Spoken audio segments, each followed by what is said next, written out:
Hello and welcome to Horizons. Hoi, hoi, hoi, hoi. So, I'm Horizon, and this is Horizons Hype, where I talk about K-pop comebacks from the previous month. The previous month being February of 2022.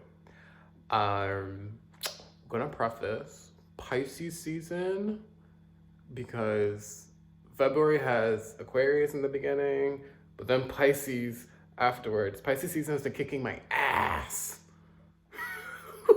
The amount of motivation I have is gone out the window. I'm usually very on top of things. This season, we're almost done.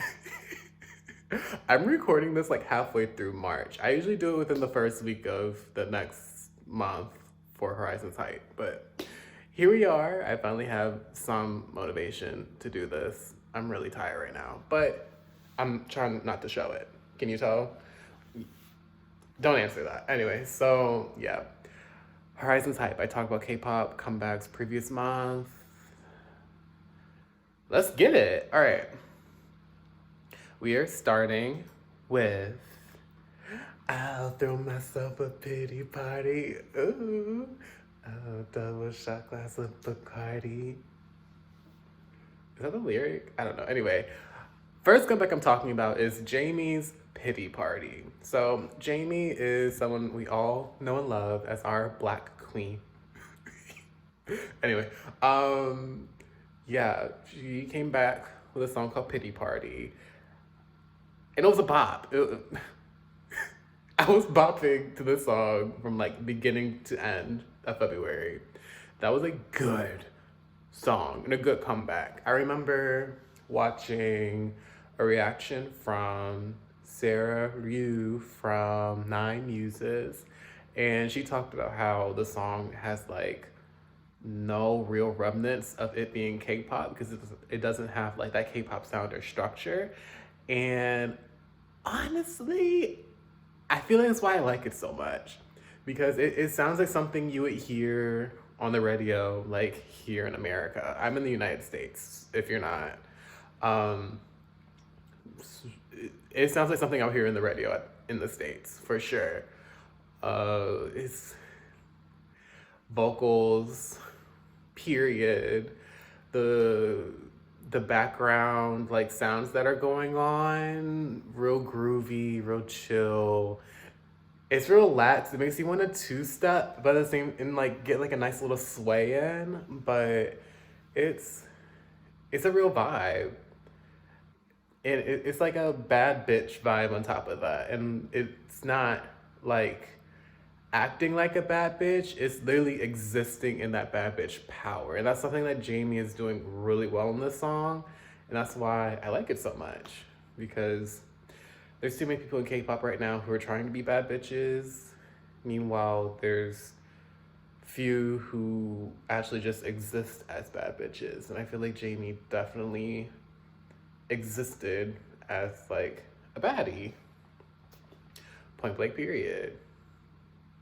And plus, we just need more mature songs from our K-pop idols, because there's enough people in K-pop that are interested. There's enough people still interested in K-pop, I should say, that are older. So this song kind of resonates to like that demographic a little bit more than like the youngins that most of these new groups are appealing to, which is great, and like that is a solid demographic to target. But this song felt like it was for me, and that's why I was listening to it from like February 1st to February 28th and beyond. So Jamie's Pity Party, definitely something to put on your playlist. I'm just saying. And so we move on. Now, let's talk about this debut from a singer named Song Soo. It's called Love Me or Hate Me. So this song is really good. First, the song is really good, but it's not just that. Song Soo is like a soloist, female, short hair, not like the typical kind of looking girly you would see in K-pop, especially as a debut. As a solo girly, you usually see girls with long hair when like they debut solo. Short hair, like a pop rock kind of vibe. Um, the only thing that's really throwing me off about this song is that she keeps singing about like 20 teen, twinteen. Like that she made up a word, twinteen. I don't understand what that means. Like you're in your 20s, but at the same time you're a teenager, I guess. I mean, go off, but I was like, I know there's enough English speakers in your area to correct the damn lyrics, you know? But beyond that, the song is really good. It's like kind of edgy, but very angsty. If you like angsty music, she's the girl. She's the girly for you. Um, I didn't watch the music video at first. I watched the live stage before I watched the music video, and she she just gives off such a relatable vibe, especially in the live stage that I watched. Because like she performed and then when she was done and like the camera like was rolling on her at the end for like the ending fairy stuff, she was looking around like, I'm done. Why are you still recording me? And I like that. I really like that they showed that last bit of like ending fairy because like it's realistic. It's like I did my part because she definitely sang during that live stage. And she sounds good. She sounds really good. It's not like an average mediocre kind of singer. Like no, she's solid. And she's definitely giving a strong vibe. I really appreciate that because sometimes debuts can be very ambiguous, but she completely plunged it through with that Love Me or Hate Me. So if pretty much if you like rock sound and you like girlies who aren't trying to be like super feminine and like are embracing like masculinity to them, I guess. Also like just like that edge and quirk that like everyone naturally has. Song has it. Song Soo has it. And that's that. The idea of Billie Eilish keeps coming to mind when I'm looking at her, and it's not necessarily like the sound that she's giving off in the song. It's more. I hate to say that it's the aesthetic because not really, but like it is in a way on top of that. Just like the that teenage, like coming of age kind of girl who's like trying to navigate what exactly the hell is going on. That's her. And I just really hope she has a good future with like her solo stuff because she could eat it up. She's not, I'm sure she's not popular right now. I don't even know. She's probably on some kind of elimination show and like went solo after that. But honestly, I don't know. I hope she goes somewhat far for, I feel like she's an indie artist, could be wrong, but for the pathway that she's going through in like music in Korea, I hope she goes far. So I'll leave it at that. You know, check her out. I suggest it. And that's the beans. Oh Lord. Okay. We're gonna talk about Mark's release. Yeah, Mark from NCT. He released a song called Child.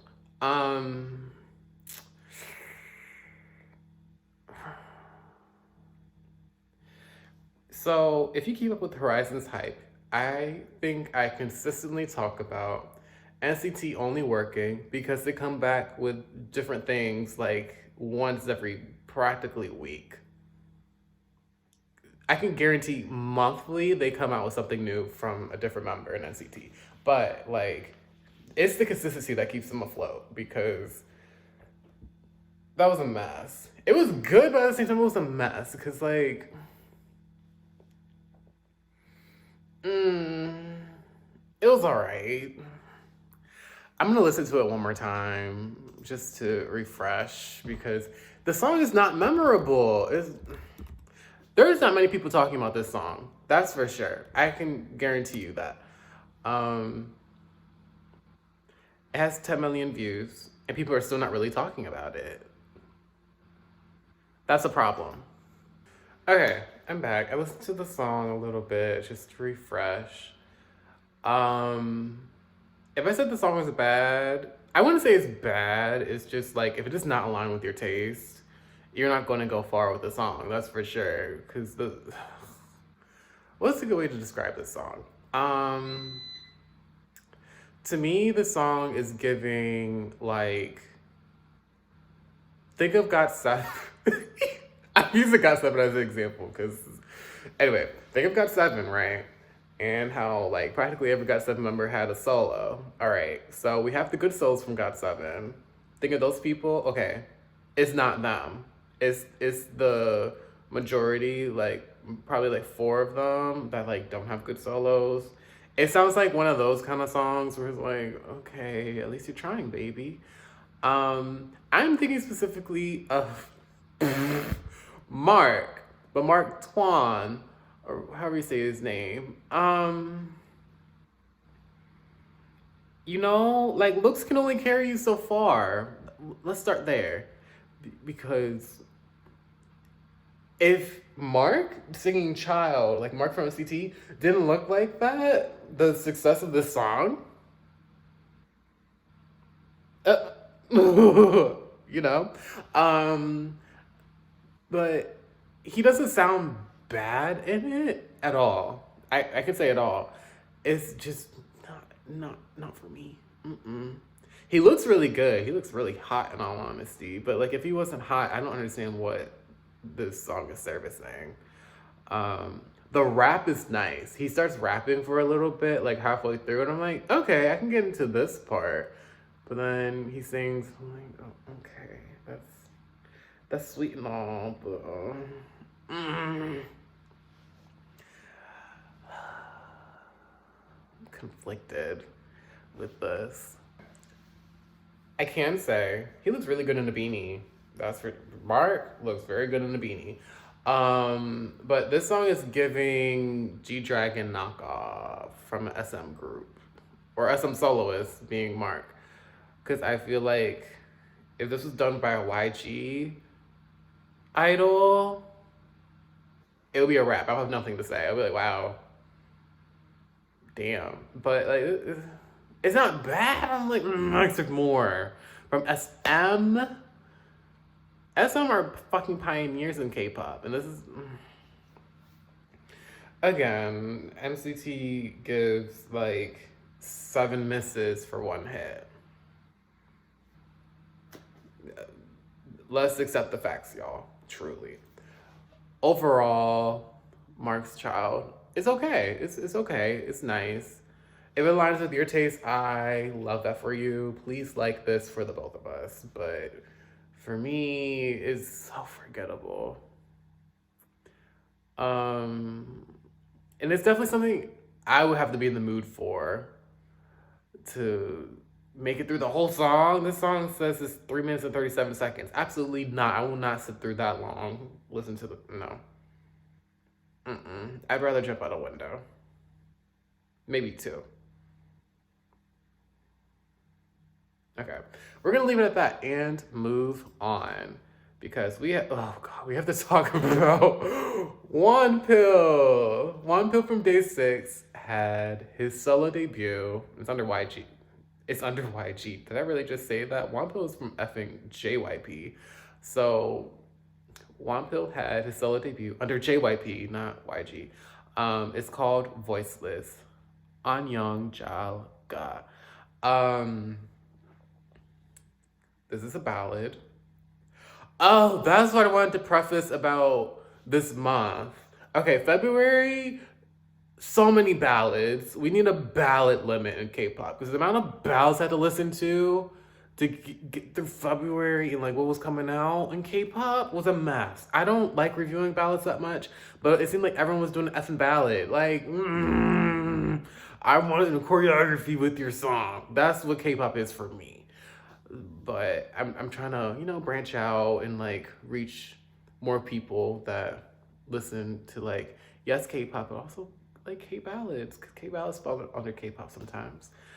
All right, now that I prefaced that and had a whole tangent about Wonpils, Solo debut. I am so happy that he finally had a solo debut because that was my favorite kid from day six. And no telling where day six is going at this point because, you know, like what is going on with them? The world may never know, truly, because what, the song was cute. Let's get into the music video for a little bit. Uh,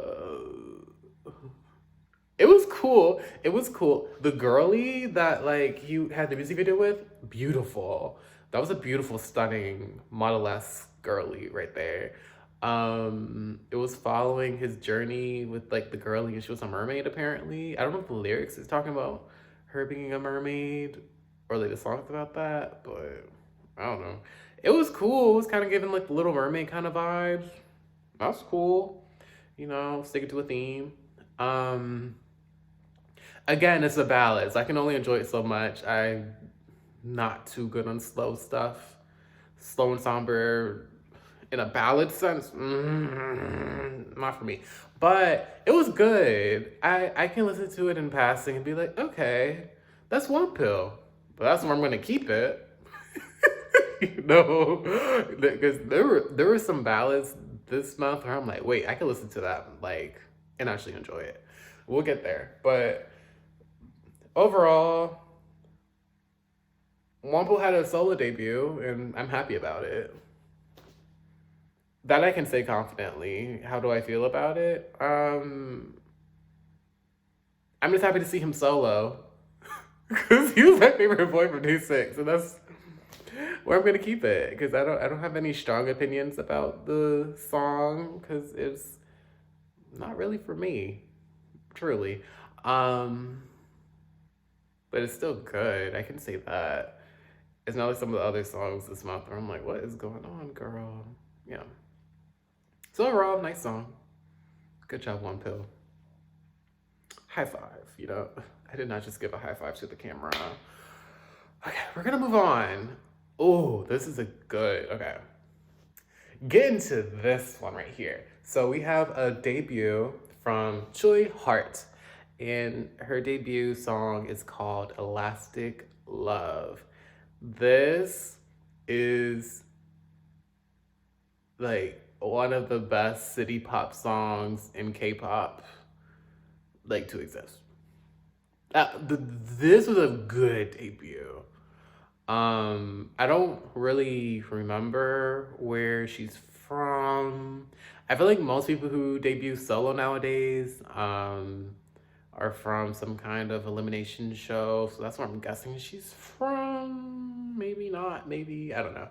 But the song City Pop, excellence.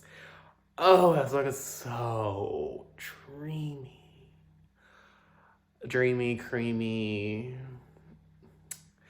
I almost said gasoline, and that's just not a thing. But anyway, definitely something to put on your playlist. It's a bop.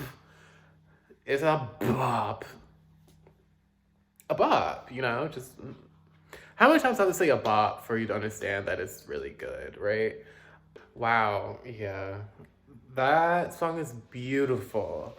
I kind of wish there was like, well, I feel like the song is so good that it doesn't even need a choreography to it, and I don't think she promoted it. I don't feel like looking if she did or not either, but sometimes like K-pop music, like it's just so good it doesn't need like choreography to it. This is one of those songs.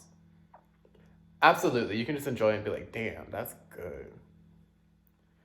That was that. Like, bitch. If the girlies who are singing on the fucking live shows had songs like this, I wouldn't have much to complain about in K-pop nowadays. Because that song's magical. Please listen to it because that's a good ass song. And we're gonna leave it there. Now, oh yes, we are going to talk about this debut from Viviz. Okay, so Viviz is a new group. Uh, three girlies, right? The three girlies used to be from G Friend. Surprise, surprise. And they made a new group called Viviz. The song is called Bop Bop. That's their title. Before I talk about Bop Bop, let's talk about G Friend real quick. Because I have been a G Friend anti for years. Years. And I was a G Friend anti because I didn't believe G Friend had a personality. Like, they were literally, like, programmed to be robots and, like, not give much of anything. Like, literally. Like, what were they giving throughout the, what, 6, 7 years they were under, whatever company they were under before they were under HYPE and Source or whatever? Very dry, very girl next door, very like, okay, you were just giving me average. Why aren't you trying to pop off and like pop the puss, you know? Venus is the opposite because I can kind of get a gauge of like their personalities in this debut, which is so beautiful and fascinating because they released the shackles a little bit. They didn't completely release the shackles because I feel like they can give more for absolute fucking sure. But like I actually saw like some performance shine through because I feel like G Friend lacked performance so hard. They had the sinking shit, but that's kind of boring. This Bop Bop, like they repeated Bop twice in the title to ensure that you understand how much of a bop the song is. That is a good song. And like it's literally just the song is literally just about like the song is so effing good, come dance to it, essentially. That's just such a simple concept, right? But it's and then you have the choreography where it's like all these hand gestures and stuff. But like G Friend was known for the sync being so clean. That's exactly what these three girlies are doing. They look really good together, and I really am enjoying them with this debut. I almost said comeback, but they may have a comeback soon. I don't know, I'm kind of sensing it. But anyway, I listened to the album and like it was okay. Some of it was giving G Friend nostalgia, and I was like, ugh, I don't want this. But you know, overall, let's focus on the title. Bop Bop is a bop for effing sure. Giving a little bit retro, definitely groovy. We boppin', my baby. Yeah. Like, what more could you want? Like, they really gave it all in that. So, that's the beans. That's the beans. All right, let's move on. Ooh, let's move on to this subunit pre-release from Moonbin and Sanha from Astro. The song is called Ghost Town. Ghost Town's giving like ballady, slow, but like there's something about the way they sang that song where I actually listened to the whole thing and I had no complaints for it being a ballad, which is very unlike me. It's practically unheard of. And I literally left, not left, but I literally was left after listening to the song feeling like, wow, I want to listen to it again. I don't ever say that about a ballad. What the heck? I was like, wow, did I just say that? I did. That song is really nice. That's a really nice. It was only a pre-release. Like, hello. That was powerful. They really did that. They put their astraces in it. That's for sure. Wow. And plus, they're hot. They're so hot. Ooh, yes. They're some fine men.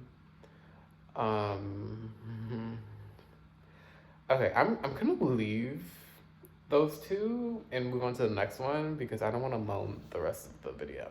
So let's move on. Oh, this is a great comeback. So Girlies, the second gen girlies, they came back. APink, yes, APink. APink came back with a song called Dilemma, Dilemma, Dilemma, Dilemma. Do-do-do-do-do, do-do-do-do-do-do. Ooh, yes. So this song is kind of different from the trajectory they've been going on lately. It's a little bit more, I'll say, experimental than what they usually have been doing. Granted, it's still kind of on the path of what they have created with like the little turn in like their discography titles with like I'm So Sick and and Dum Dum. It's like along that path more than like the previous like really cute stuff that A-Pink has done. But it's just a little bit more experimental. Like the chorus kind of has a lot more instrumentals.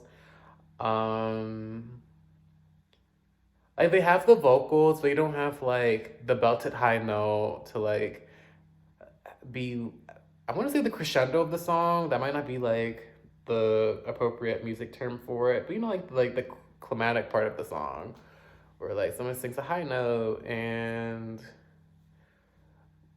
I don't like they just switched up the formula so much. It was kind of like, okay, Pink, is this really A Pink? You know, like I don't know, like they kind of switched it up a little bit. It was kind of like, oh, okay. And that took I feel like it took a lot of people by surprise because I feel like there's gonna be a good amount of people who are like, this isn't A Pink. What is this? I don't like it. And it's because it's so different for them. But I enjoyed it, and they're at a point where they've established like, hey, we've been here for like, I want to say 11 years now, either 10 or 11. It's 2022, so I think 11, if not more. They've been here for a while. I feel like they have every right to switch it up a little bit. And they did that. They really did that. They did a really good job. You know what else they did a really good job on? The B-sides. They had two different B-sides with like subunits. Check them out because they're really good. One's called Red Carpet. The other, what's the other one called? I just remember the other one has 3 people in it, and the Red Carpet has 2. That was fierce as hell. Well, granted, the one with 3 is fierce as hell too, but like in different ways. So I suggest checking all of the A-Pink stuff out that came out with the Dilemma promotions because they really did that.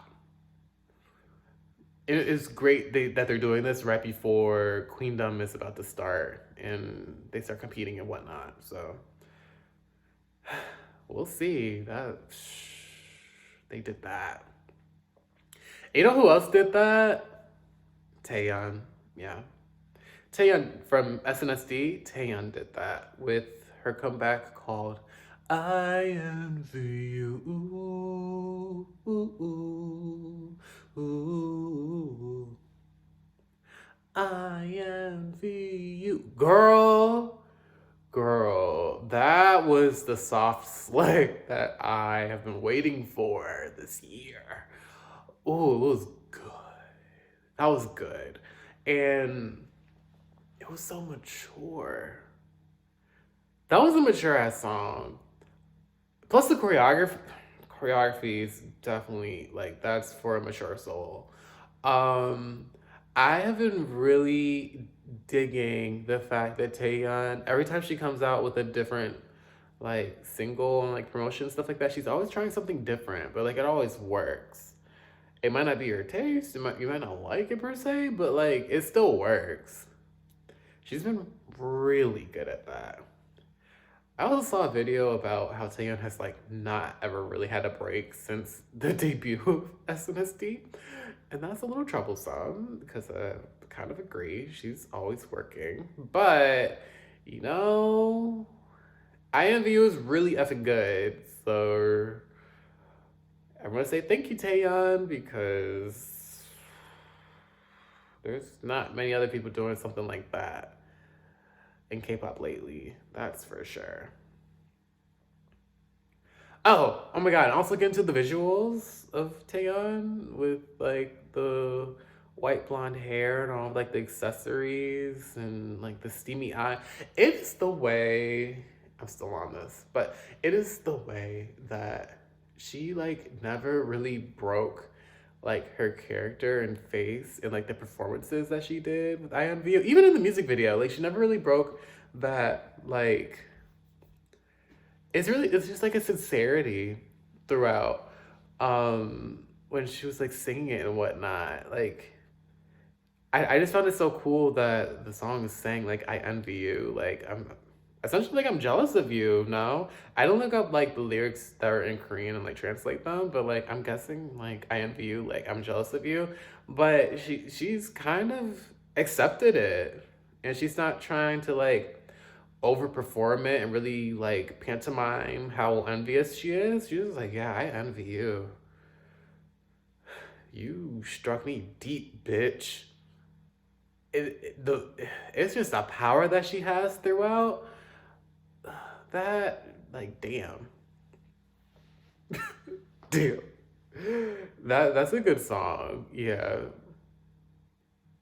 I'm gonna talk about which ones are like the top like five of this month. I feel like Taeyeon's might be up there. There's a good amount of songs that I've already talked about that are gonna be up there too, but yeah, I envy you for sure, probably gonna be way up there. um let's move on. We're gonna move on to this release by JO1 called Dreamer. Um, this song I think is like a OST. It looks like it's for like a show, a movie, or something like that, and it's cool. I think the first minute you listen to it, it's like, what the heck is going on? But then like you once you get past the minute, it's like, okay, like there's something to it. And then you get to the end. I listened to the whole thing somehow. Um it was a tough and hard journey getting through that first minute. But once you got through, it was like, okay, this is picking up and like it sounds pretty good. I can say that, but like will I listen to it again? Probably not. It's definitely not going on my playlist. Um but I really want to talk about this song because of the effing music video. So the music video is like it's a mess. That's why I wanted to talk about this song. The music video is a mess. The music video starts with like the different boys in JO1, I think, and like they go back and forth. They're in like some kind of like wooden cabin winter retreat kind of deal. Something along that aesthetic and line, right? Um you get maybe like a minute in, and then it just suddenly goes into all these random clips of like the OST that I think the song is for. And it's just so confusing because like it doesn't really have much to do with what they already established in the beginning with like the people in the group. Because then it's suddenly like these random clips of the show. It like the clips aren't even really like correlating. It's just showing like, yeah, this is part of the OST or whatever. And the cuts were just so sloppy. Like, I could have edited that video better with what I do on whatever editing software I have. Adobe something. I don't even know what it's called. I could do a better job editing than that. That's not good. I haven't even edited for that long. I've only edited no more than like 3 videos. That's not good. I shouldn't feel that confident that I could edit better than that. That's not okay. Oh, it was not okay. So, check this. I actually suggest watching the video just so you can see how messy that effing editing of the music video is. The song is okay. Once you get past a minute, it like starts to pick up. And it's like, okay, it's not that bad. But the very first minute, you're gonna be like, no, I don't want to listen to this. No. It's giving like that typical like, oh, we're a K-pop group. And we're guys, so we gotta do a ballad eventually. This is the one. Come on, y'all. Let's get to it. It's one of those. I don't like them. Really don't. Especially when like you can just tell that like they're not really like vocally available to do that kind of stuff, and like they rather like perform and then just happen to be singing on top of that. Yeah. I'm just gonna leave it at that and move on because there's more to talk about. Like this comeback from Rocking Doll. Rocking Doll came back with a song called Heart Rider. Rocking Doll, I remember talking about them when they debuted. I think it was in November. And they absolutely give a second gen K-pop girl group vibe with like that kind of sound on top of that. Um, that trend has continued and theme has continued in this song. Heart Rider is very cute. Yeah, the song is kind of a mess. But it's a mess in like the good kind of mess where like if you like songs that like it sounds like the group is like trying very hard to make this sound good, this is for you. It's definitely for me. I like it because like you can tell they're trying very hard. I don't know if that ugly laugh, but yeah, they're trying their best for sure. Their debut song's a little bit better, but this song isn't bad at all. Very cute. I feel like it's a little too cute for them, but they're still eating it up. I'm, I keep laughing because the rap is definitely giving second gen girl group rap, and not the good, like, it's not giving like a Nine Muses. It's not giving like a 4 minute. No, it's not giving a rap like that where it's like, oh, they did that. No, it's giving like Bora from Sistar. Is it rap or are they just talking? Ooh, but I enjoy it. I do enjoy the song. It's nice, but like you have to. If you got into K-pop around like the end of third gen into fourth and like whatever gen we're in now, you're not gonna like this. I don't think you're gonna like. But if you grew up with like second gen, I feel like there's a chance you'll like it. You'll be like, oh, okay, that's cute. I like it. But overall, I don't expect many people to be like, oh my god, I love Rocking Doll's Heart Rider. Mm-mm. That's not gonna be the common consensus. Absolutely not. No. I would love to see that, but no. But again, overall, I do like the song. It's cute. Yeah. I feel like it's something I would cover for like Valentine's Day next year, maybe, if I remember. I'll put on my playlist for Valentine. Oh, it's already there. Okay. Well, it might be done next year. We'll see.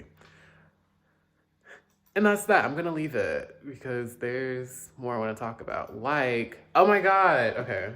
So there was a debut by I guess a girly. I think they're a soloist. The name's Grimm, and they had a song called Ringer. Now, this is a lot, and it's a lot because, like, let me preface. If you watched like the music video for it, it doesn't say like music video, it says like music visualizer, question mark. I don't feel like looking again, but I want to say it says something like music visualizer. When I checked, the video had less than 1,000 views.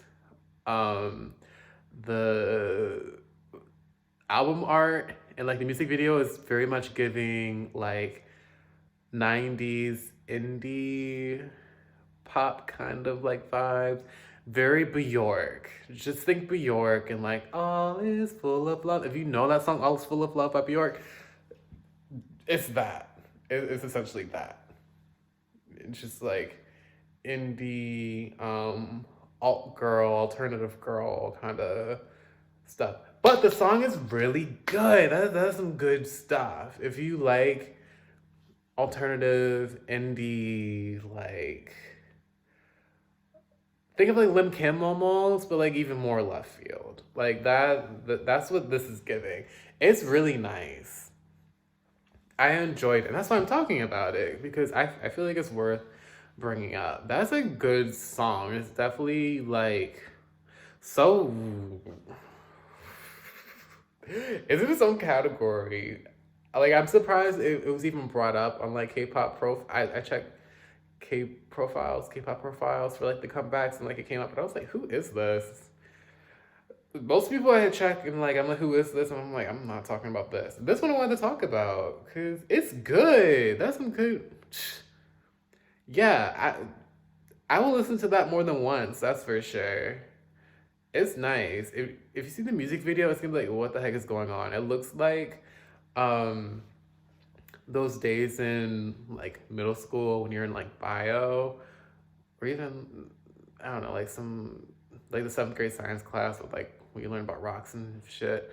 Um, and there's like a substitute, so they bring like the TV on like the little moving stand with the wheels, and they pop in like a VHS because for some reason they don't have DVDs still, and it's just like weird clips in like a microscope, and it's just like weird like well, that doesn't have to be weird, but it'll be like a scene of a tree, and then an image of a frog, and then some sand, and then a flower. And it's like, okay, nature. Got it. Is there something behind this? And suddenly it's like black and white. And it's like, what are we doing? Where are we going? It just leaves you with a question mark the whole time for like 3 minutes. That's what the music video was like. I enjoyed it because it just left me confused. I was like, what is going on? But at the same time, I was confused and like, what is going on? You know? But it wasn't bad. I enjoyed it. I'm just kind of confused. Like, what? Did I miss something? Also, I was kind of fascinated because like the chorus of the song, I think it's in English, then all the verses are in Korean. Like interesting choice, especially for a debut, you know? So yeah. I suggest like giving it a little peek and listen and be like, okay, well at least I experienced that before. I think it's worth that one experience, at least. You might like it and like put it on your playlist or something, but it was worth talking about, that's for sure. All right. And we move on. We move on to Treasures Jigjin. All right, so Jigjin is a bop. Absolutely a bop. That I like Treasure. I don't like this agenda they're trying to put on them to make them do music that seems too mature for them at this point because they seem to excel more at like a concept and vibe that's like boy crush and like teenager kind of deal and not like these mature men. I can't even say men, but like just like a mature vibe where like they're like swaggy and stuff like that. Like they can be swaggy and like teenage too, but like there was something weird about Treasure doing it. I was like, it's alright. It wasn't horrible, but like I still remember watching the first time I watched the music video, I zoned out. But then the second time I watched the music video, which was like a few days later, because people were like, I think it was one of my friends, he was like, oh my God, I love this song. You should listen to it. And I was like, oh, I did listen to it, and I don't remember it. So I listened to it again, and I was like, that felt like the longest song in my life. It just didn't transition that well from member to member. And, like, once you get through all of it, and then like the ending happens and like they start going off and stuff like that, it's like, okay, this sounds like Bang Bang Bang. So it felt like a weird like Bang Bang Bang 2.0. Maybe we could make Treasure into the new Big Bang question mark. But it was just all over the place. And then since we're in March right now, it's like I'm like literally like halfway through March recording this. Sorry y'all, I should record it sooner. But Icon covered this song, and honestly, if Icon did this song, it would have went viral. It was a disservice to YG, to Treasure, and to Icon, and anyone who likes YG groups that Icon didn't do that song. The way Icon did it was seamless. It was kind of embarrassing. I found it pretty embarrassing compared to the way Treasure did it. Embarrassing. And Treasure still did a good job, but like the way Icon did it was leaps and bounds ahead because they actually fit Icon and like who they are. Like Treasure was acting like what Icon is. Treasure was acting like what Icon is in that song. So And y'all know I do not like that. Like, I like when the song is like original to the group and like no one's gonna do it like that group because it's just so like them. I want to eat them the fuck up. Ugh, I'm embarrassed. So, but is the song still good? Yeah, it is, but it's not what Icon did, and that's what I'm kind of like, anyways. So, but Treasure's good. So, yeah, we'll leave that and we'll move on to this amazing comeback by Davida called Bonnie and Clyde. Okay, so Davida's a soloist. I don't think she's been around for like oh so long either. I'm guessing she hasn't been around for more than like 4 years tops. I want to say it's much less than that. But anyway, um, the song is definitely giving something you would hear like Ariana Grande doing, but the way Davida sings and like her voice doesn't sound like Ariana Grande at all. Like her voice is distinct to like who she is, Davida. And she's one of those people where like you compare vocally to like Lehigh and Soohyun from Akmu and like Jamie, who used to be in JYP, now she's like her own like entity. Like you compare like her voice to like that, where it's like powerful voice. She can like really blow. The voice is very impressive and things like that. Yeah, but that song went off. Okay, I'm back. I feel like every time I do Horizons Hype, I say that a song is mesmerizing. If you want a song that's like literally the definition of mesmerizing and like just puts you in a daze, but like in the best way, like you're still paying attention to the song, but it's like you are just in a fantasy world visualizing something great. This is the song. Like this song will take you there. It's definitely something you want to sway side to side. I want to be arms around a man, just swaying side to side, doing a nice two-step. To this song. Ooh. So the song is about like, I am so into you and we are not good for each other, but I still want to make this happen. I don't know, like, there, you be thinking, with the way she's singing it, you be thinking like, this song is about like the love of your life and like, it's happily ever after. This song, like the lyrics are not saying happily ever after, that's for sure. But the way you feel listening to it, it feels so magical. Like everything is going right. And the lyrics are not. Oh, the lyrics are absolutely not that.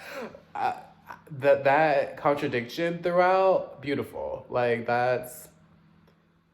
This is a clever ass song. And it's really, really good. Like. If it's not on my top 5, I might as well discontinue Horizons Hype. Like, truly. Because she ate it up. This one right here, she definitely ate it up. Wow.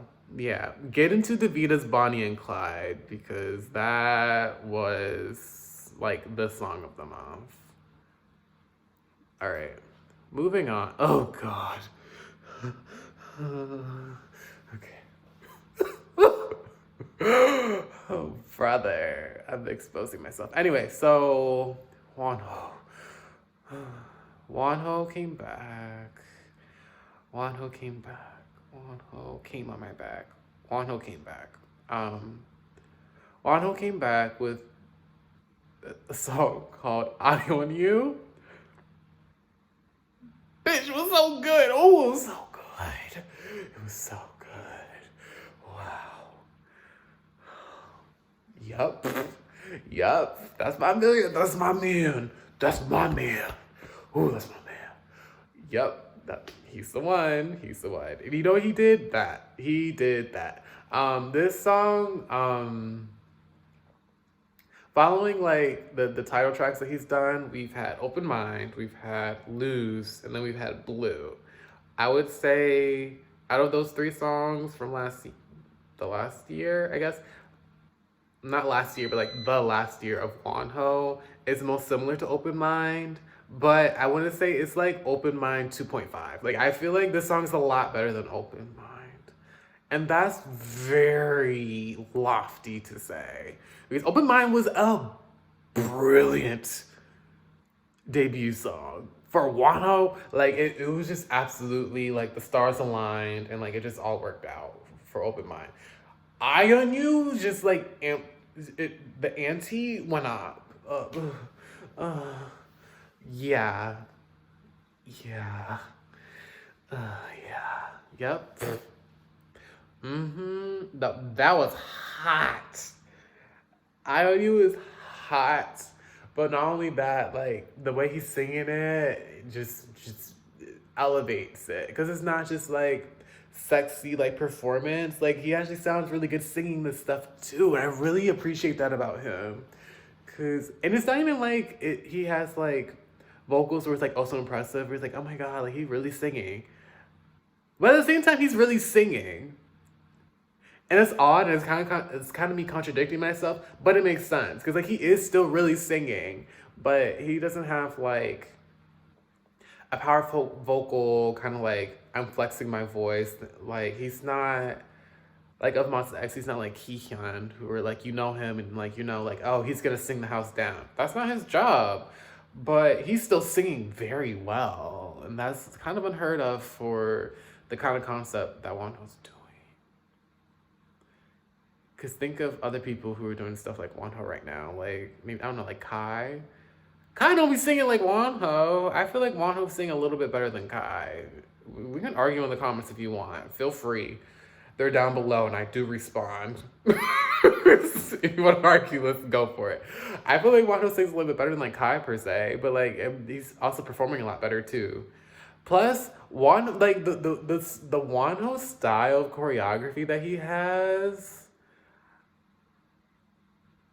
like it's so I'm not gonna say original, but like it's so him. Cause there's not a lot of idols that are dancing like him for sure. Cause there's something, it's masculine, it's strong, but at the same time there's a fluidity with it that has like it can be associated with femininity, but it's just like it just has a softness and it's so not contradictory, but like opposite and unparalleled to like the way he looks, because you would expect like powerful, almost like crumping kind of stuff from like Wonho. He's not doing that. He's giving you like line and essentially grace with his choreography, but like that makes it even more sexy. I can't believe I'm deep diving into an analysis of the way Wonho performs, but like it was so necessary. He's so talented. I really, God, I love him. Yep. Okay. Yeah, I'm gonna leave it because oh, he's so fucking sexy. All right, we're gonna leave it. Oh God. Okay, this is a buzzkill. We're gonna talk about Suzy. If you like Suzy from Miss A, great. But like, I'm just not a huge fan. I'm gonna tell you why I'm not a huge fan of Suzy, because I feel like Suzy's one of those kind of people where like you just know like the people in your life where it's like they don't have to work hard for like anything that they get, and somehow the world just keeps rewarding them for no damn. It doesn't seem like it's for any good reason. It's just like the world just hands them everything on like 8 silver platters, and you're just like, why is this just so easy for you? That's what Suzy gives me, and I don't like it. I'm so jealous of it. I am jealous of that for sure, because is Suzy talented? Yes, she is. I don't like admitting it. Because she just seems like everything just handed to her so nicely. And I'm just like, ugh, must be nice. Ugh, you're just living the life, huh? Truly. Like, have you had hardships before? What's it like just like being perfect? And like everything just falls in line for you. Okay, and let's talk about her song. So she had a comeback. It's called Satellite. At first, I thought it was like some kind of indie artist and like their name just happened to be Suzy. And I was like, okay, that's kind of weird. But Someone told me that this is the Susie that used to be from Miss A, and I was like, really? Because like the song is really good. I think the song's in all English on top of that. I didn't realize that until like the second time I listened to it, and I was like, oh, okay, work. If you see the music video, Monica, who is like the leader of Proud Mon, for my like street woman fighter girlies who like watch that show, yeah. So she's like a soloist for like I think the whole music video. Really like love watching Monica dance. The music video is fascinating because of it. The song is beautiful. I just don't like Susie because of this thing that I just explained. It's kind of like that. I really want to like it just because like it's a good song, because it is a good song. But like it's Susie. I don't want to like a Susie thing. Like it's because it's Susie, you're supposed to like it. I don't want to be that person who just likes it because it's Susie. As if, you know. But is the song good? Yes. I don't like admitting it, but it is. It's not one of my like top 5 favorites. 'Cause it's good. You can remember it for sure, but I don't remember it right now. I remember like the solo that Monica was doing with like, I want to call it interpretive dance because like that's like literally interpretive dance that she's doing, but it's good. I can't lie. That's a good song. But it's Susie. Y'all know I'm a Susie anti. So.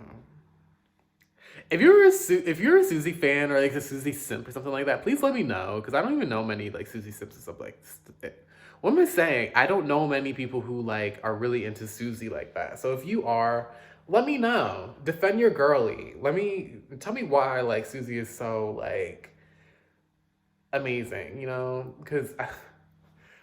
Another tangent about Susie. When I was in Korea for like a little bit in 2020, the amount of Susie fucking cutout boards where she was the fucking like spokesmodel of all these random products was sick. Because I didn't like her because Miss A didn't continue because of effing her.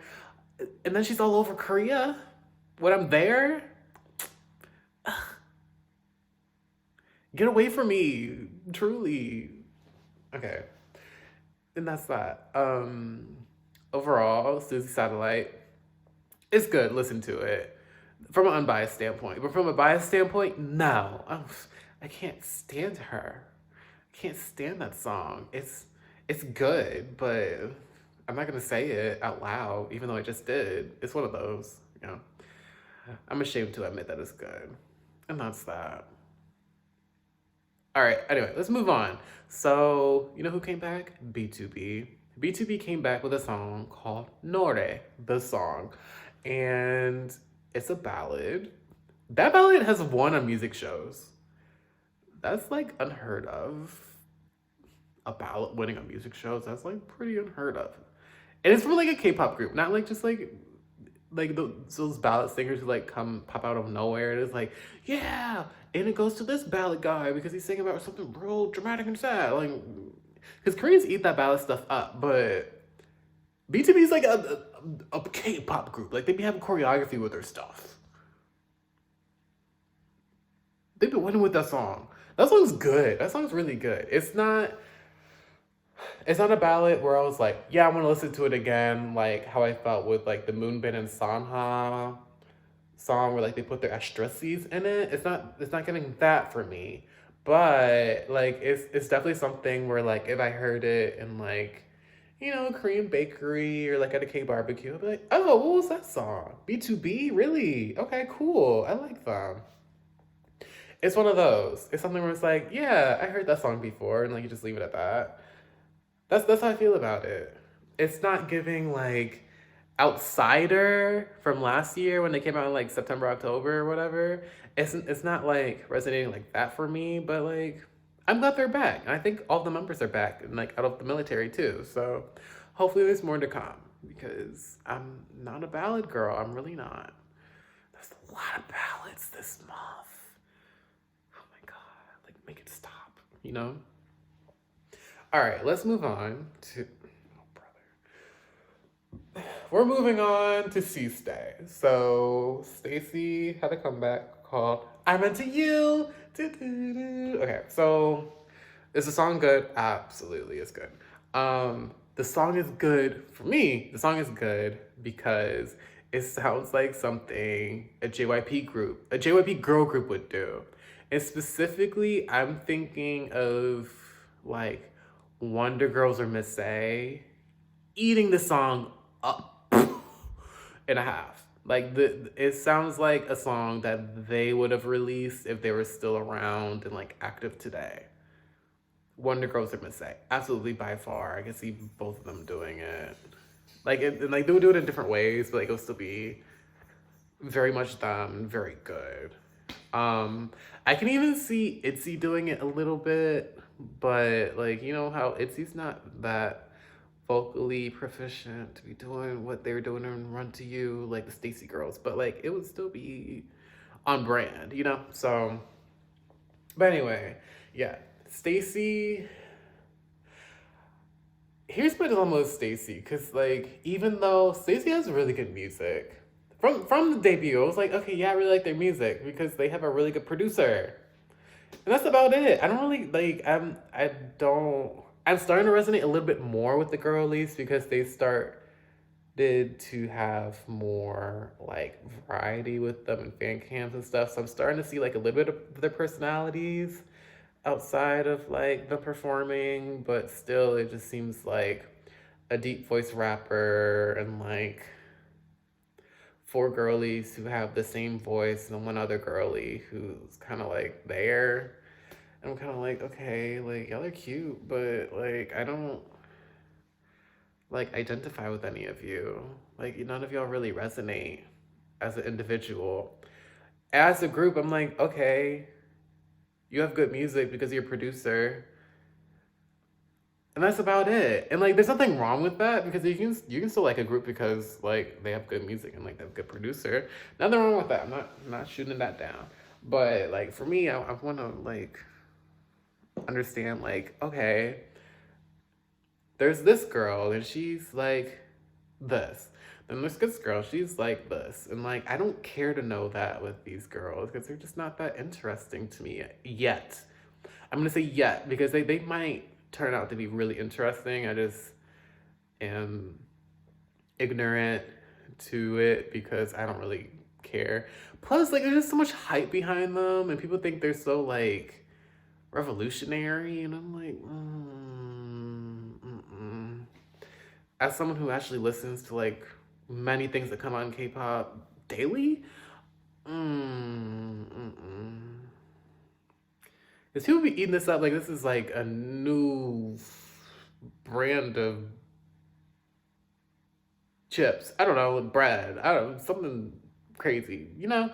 No, it's not the case. Like you're not a double stuffed Oreo that has just premiered for the first time in America, not or like in the world, not even America, like the world.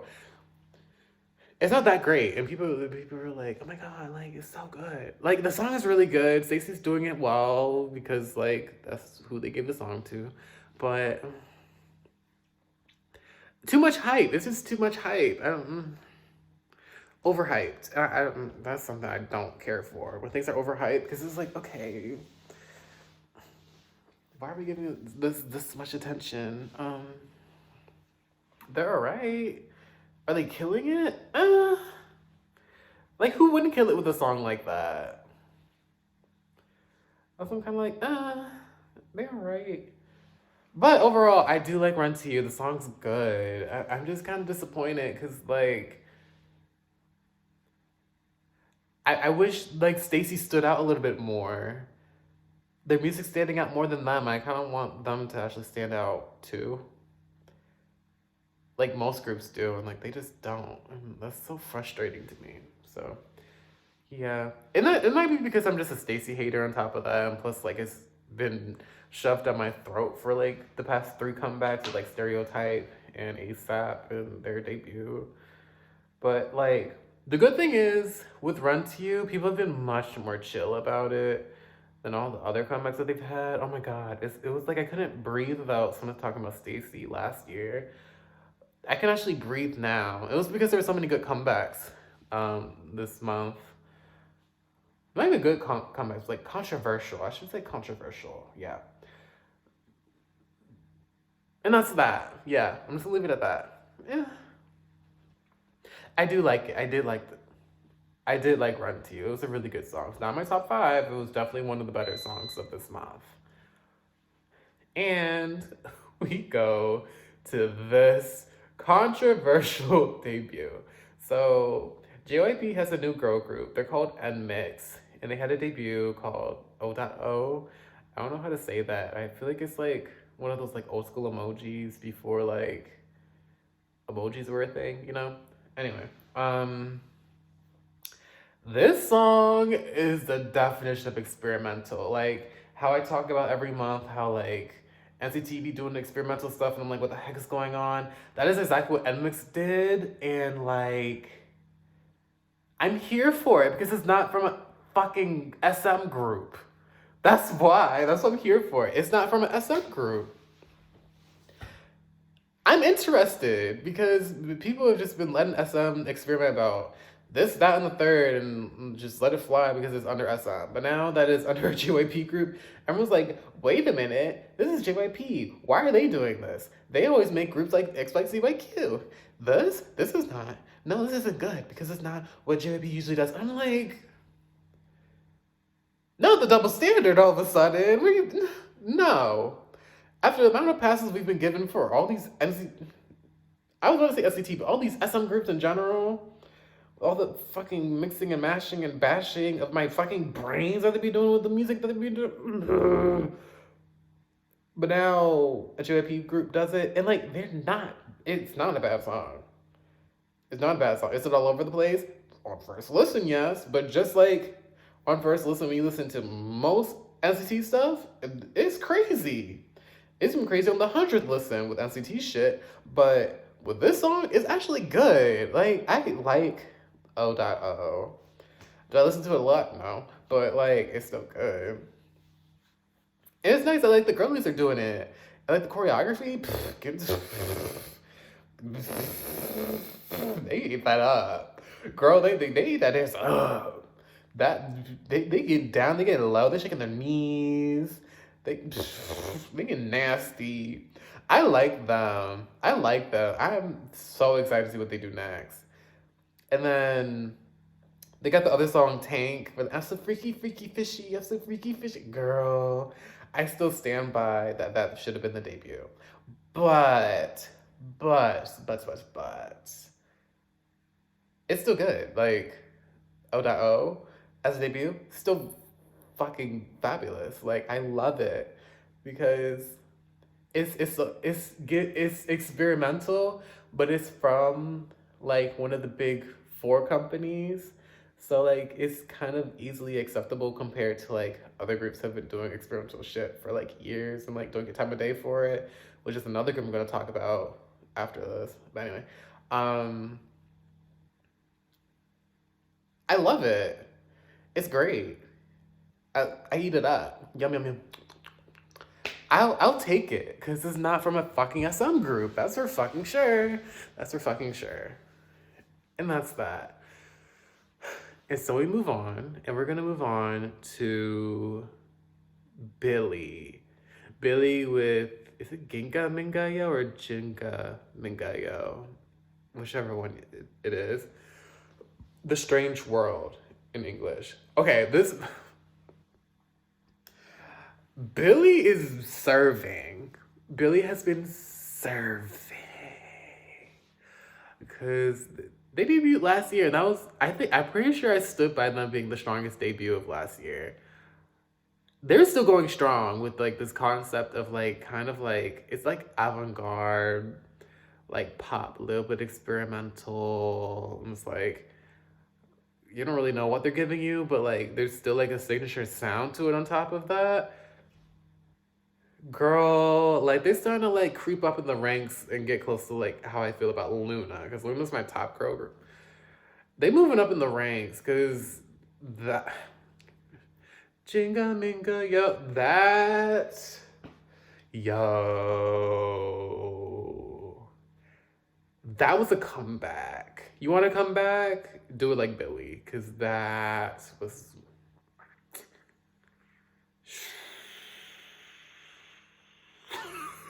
a good comeback.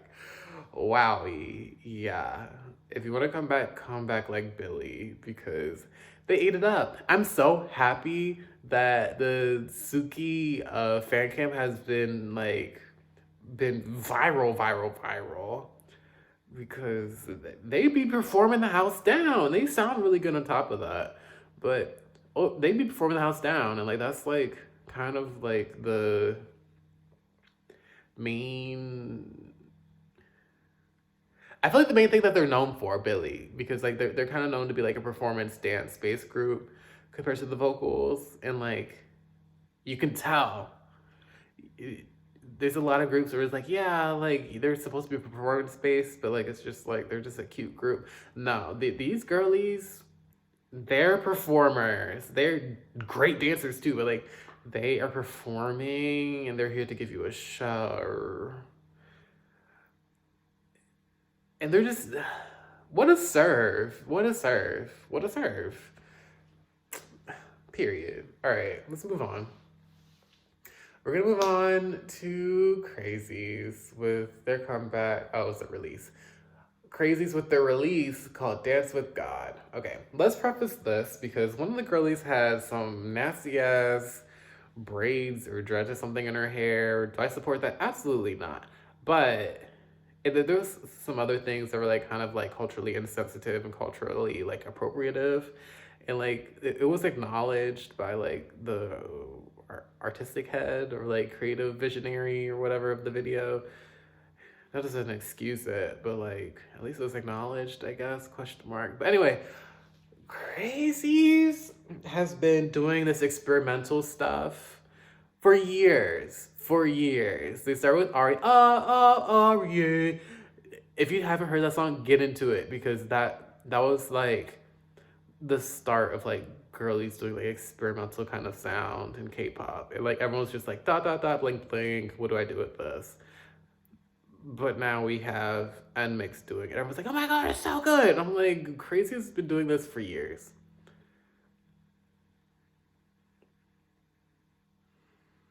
Just say you only like things that are like easily accessible and digestible by top 4 companies, and like everyone knows them. And they're practically mainstream because they're coming out of these companies compared to actually like diving into the genre of K-pop and really getting a taste of like what exactly is out there. And granted, there's nothing wrong with just liking mainstream stuff. I'm not here to bang that, but like get into Crazies. They're doing it just as well. They really are. Dance with God is so good. Once you get past of all the culturally insensitive things that they were doing in the music video and whatnot, very good song.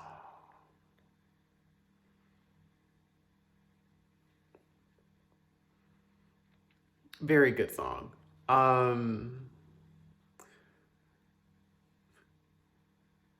leave it at that. No, actually, because the song. Okay. I had to listen to it again to like describe what the song is like. So it's giving like a tropical ethnic EDM banger.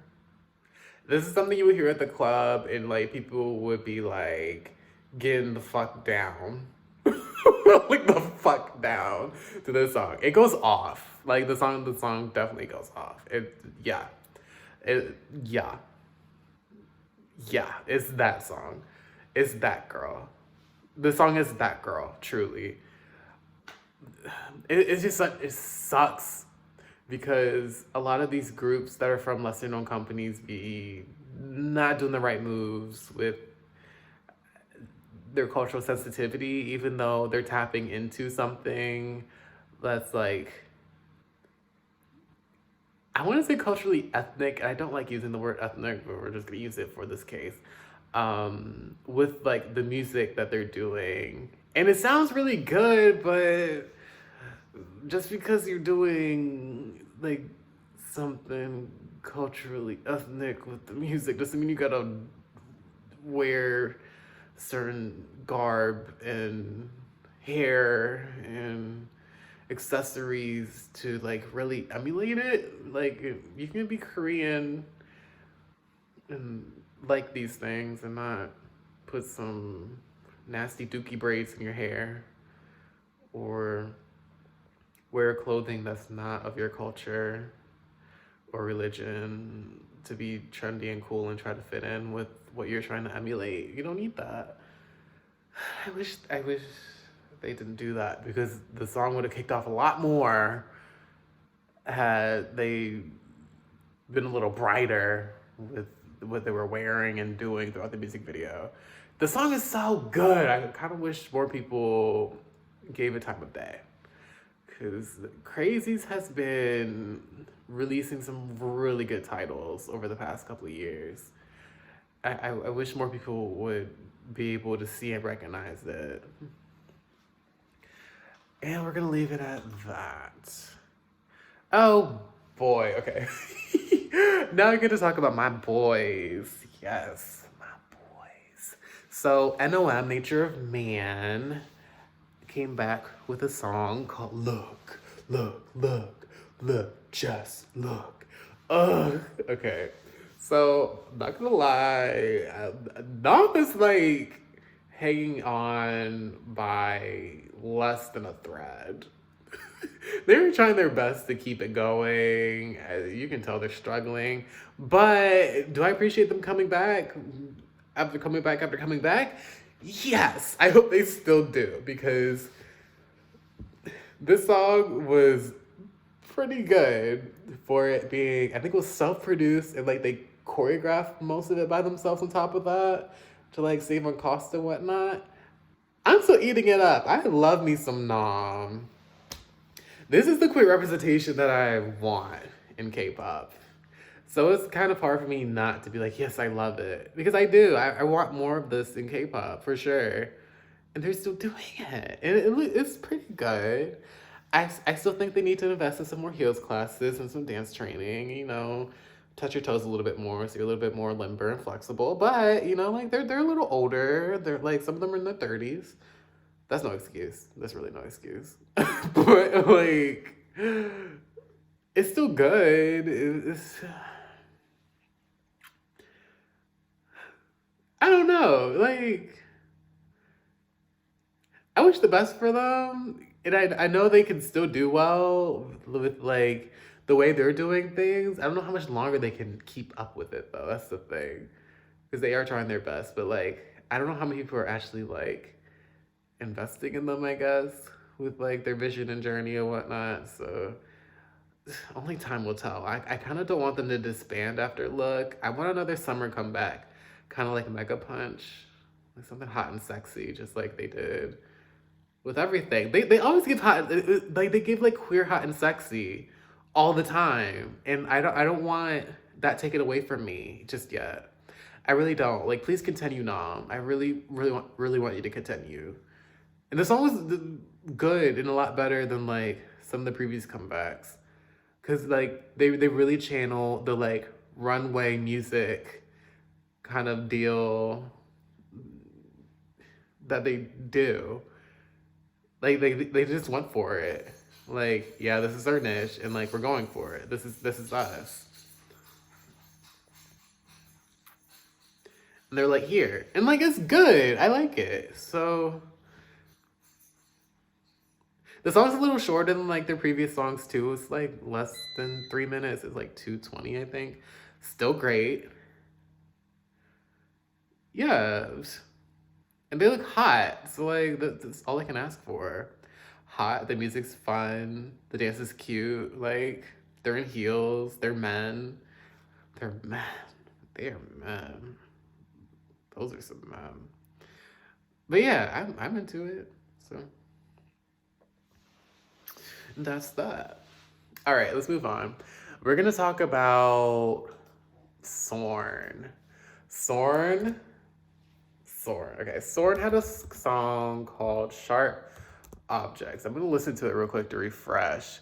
But the song's really good. I really liked it. Yeah, okay.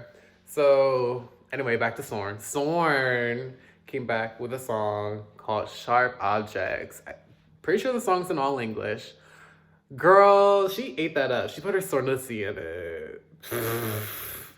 Girl, that song is good. It's giving Ali and AJ's potential breakup song kind of vibes, where it's like, kind of like, yeah, I'm kind of telling you off. But like, I don't know, this song is like a little bit more like, I'm in power compared to like, I'm pissed, like, potential breakup song kind of is. It's kind of like, yeah, I'm the baddie here. You didn't really hurt me. I can deal with your shit.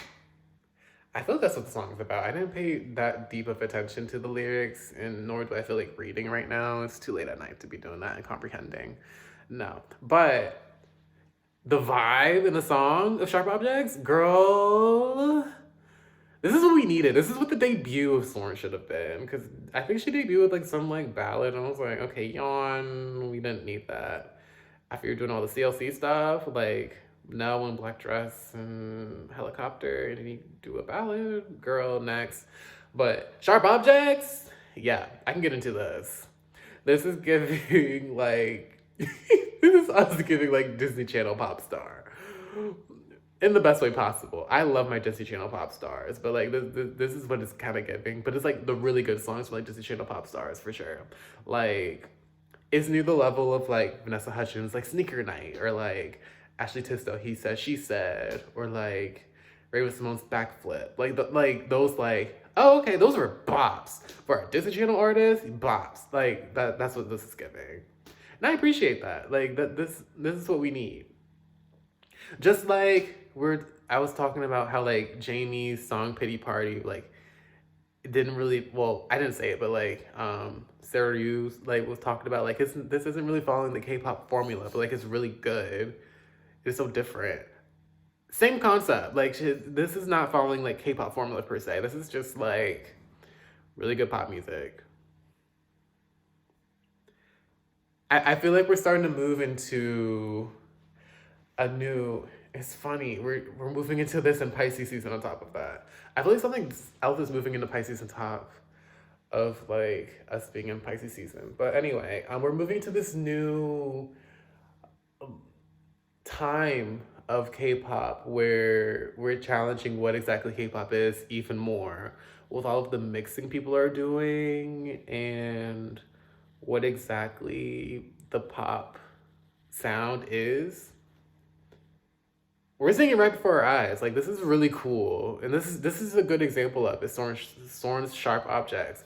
I really like this song. I don't know if it's gonna be my top 5 or not, but like it's definitely up there.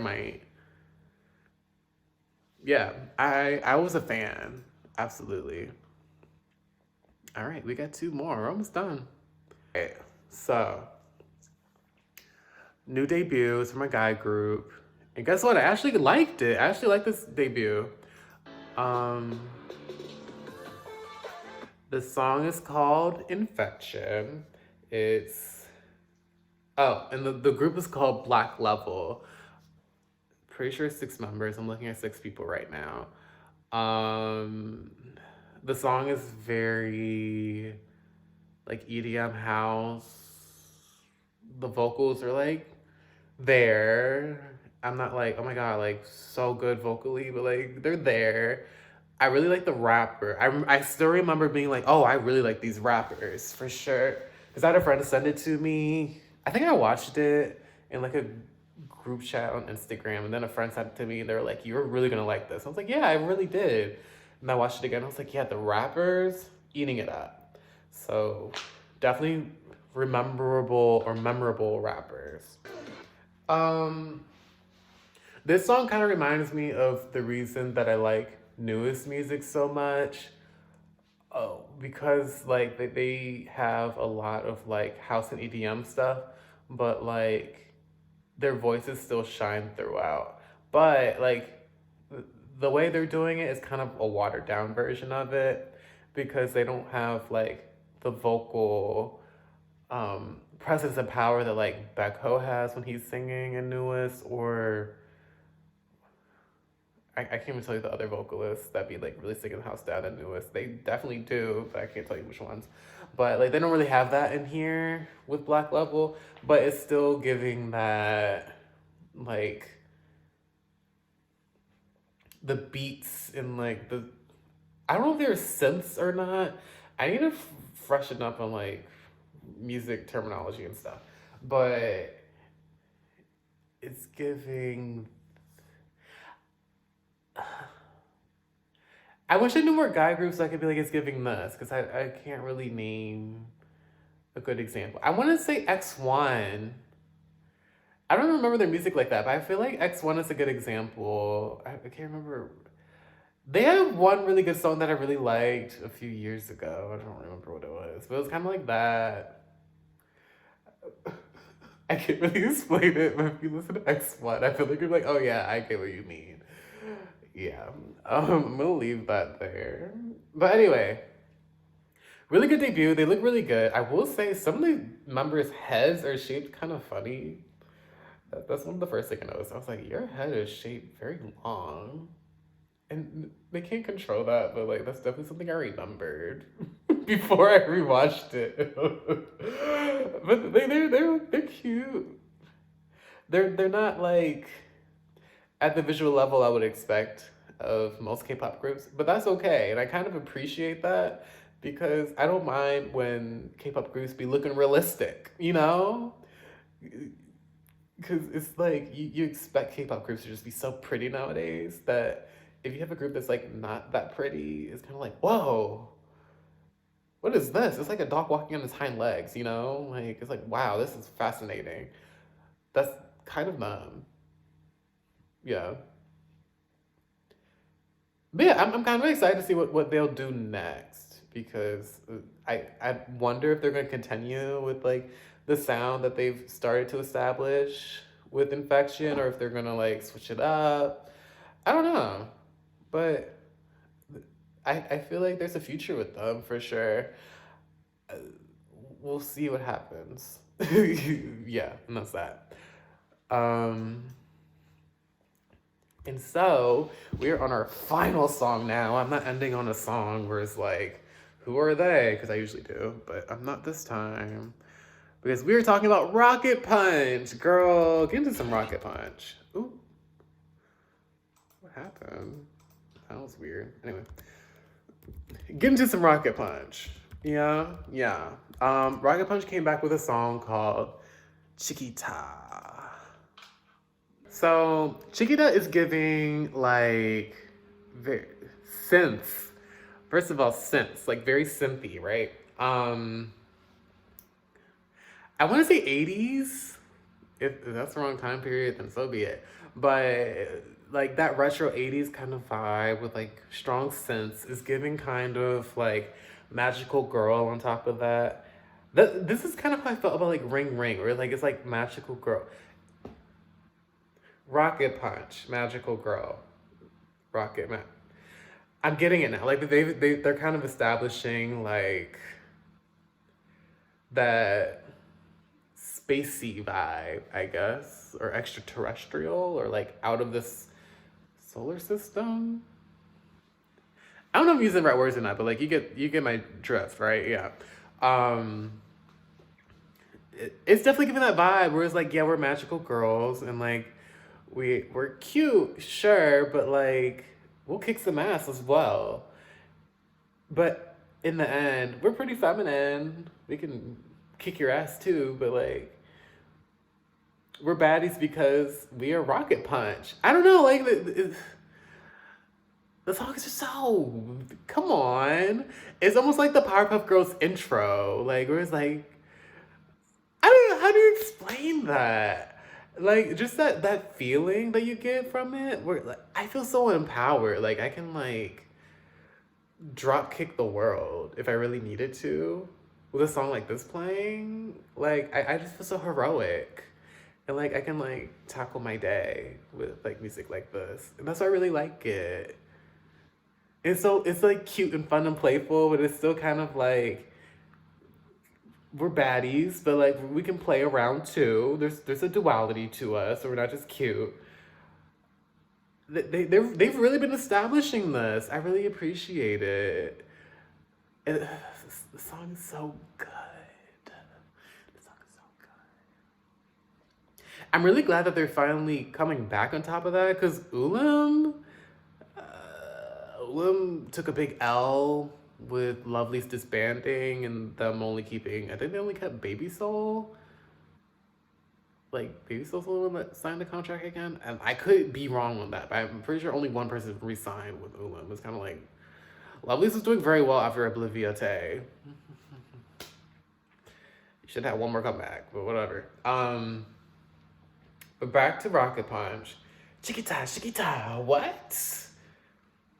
8. 8. 8. That was some good food. Especially the end of the month with good food. The dance was nice too. That was a nice choreo. Nice choreo. They get on the ground a lot. A lot more than what I would want to do. That's why I haven't covered it yet. Like, they be serving, man. My Rocket Punch girlies be serving, that's for sure. Yep, that's right. That's right. Yep. And we're gonna end there. That's that. That is February of 2022. I feel like I might have said 2020 earlier in the video, and if I did, my bad. But you know, it's 2022. Like always, I'm gonna tell you my top 5 of the month. All right. I think I have a top 5. I don't know if I'm gonna regret this or not, but I'm pretty sure this is it. So, not the beat. Well, again, top 5. We have Jamie with Pity Party.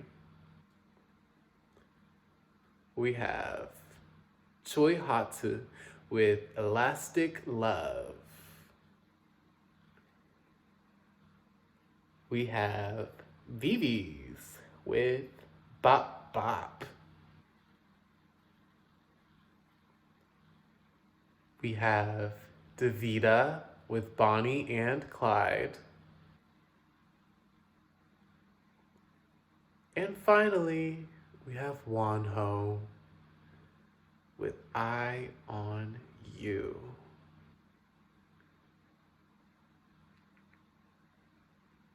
Yup, that's my top 5. Yeah, I feel good. I feel good about that top 5, to be honest. Again, this month needed a fucking ballad limit because there were a lot of ballads I did not talk about that were really good, but like I'll be telling you the same thing. It was good, it just wasn't for me.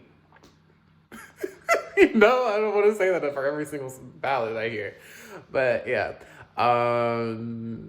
This month wasn't as good as January. It was not as good as January. January was jam-packed with like bop after bop after bop, hit after hit after hit. This month, it's a lot of downtime with like, where's the good music at? But there were some good gems throughout, for sure, for sure. You just have to look for it. That's kind of like hard for some people who just want to like hear the hottest, newest thing easily, you know, compared to like having to look and research for it. I get it, but at the same time, like that's get into I feel like get into K-pop, research a little bit, you know, research the history and like why K-pop became the phenomenon that it is now. Duh. All right. And on that note, that is Horizon's hype. Tell me if you agree or disagree with anything that I said. The comments are down below. Feel free to like or even dislike the video. Share with a friend. It's a nice conversation starter after all. Feel free to subscribe to our channel at Studio SMH. I'm hoping to do some more tarot stuff soon too. I've been trying to figure out how to do that in this setting, but hopefully by the end of March we'll have something. We'll see. I don't know. No promises, but we'll see. And that's that. Yeah. Okay, so on that note, until next time, bye.